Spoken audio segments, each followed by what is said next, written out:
So, I'm here again to talk to you about Chapter 6 in the DK Guide to Public Speaking by Lisa A. Ford Brown, the 3rd edition.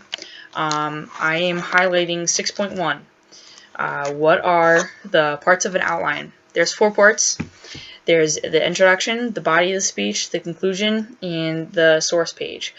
So, in the introduction, you want to introduce yourself a little bit. How did, let's say if you're giving a special occasion speech about a wedding, how did you and the, let's say the grooms, he's your uncle, the groomsman, how did you meet him?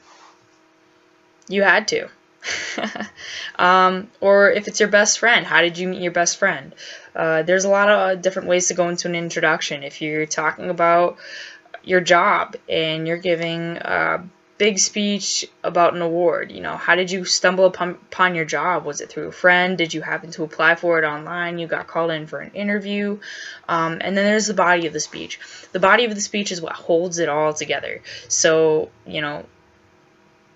if you're talking about a wedding, or you're talking about a job, or a job you had, or if you're giving, if you're a teacher, you need to be able to talk further in depth about what you're talking about. Why are you giving the speech?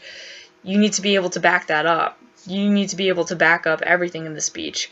And that's what the body of the speech is. And then there's the conclusion. You need to be able to end the speech really well. So you need to be able to, summarize and reinforce all the ideas in your entire speech. And if you don't have the conclusion, it's an open-ended speech. And just like in, any papers, like I had said in my previous video, you need to be able to relate that. Every point in your speech needs to have, needs to be relatable, and then concluded at the same time, or it's just awkward and open-ended. And then a source page. So if you have a speech and you took some sources from that, you should be able to have the source page in your hand. If you had some quotes, you need to be able to say, I took that quote from this person and I have the proof for it. It's just like if you were to do a paper, you can't just put a quote in the paper and not cite it. You're giving credit to yourself where it's not due.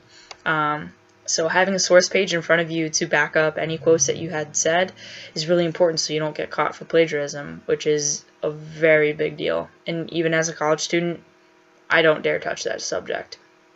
It's not something you do. It's very lazy. So having a source page is extremely important.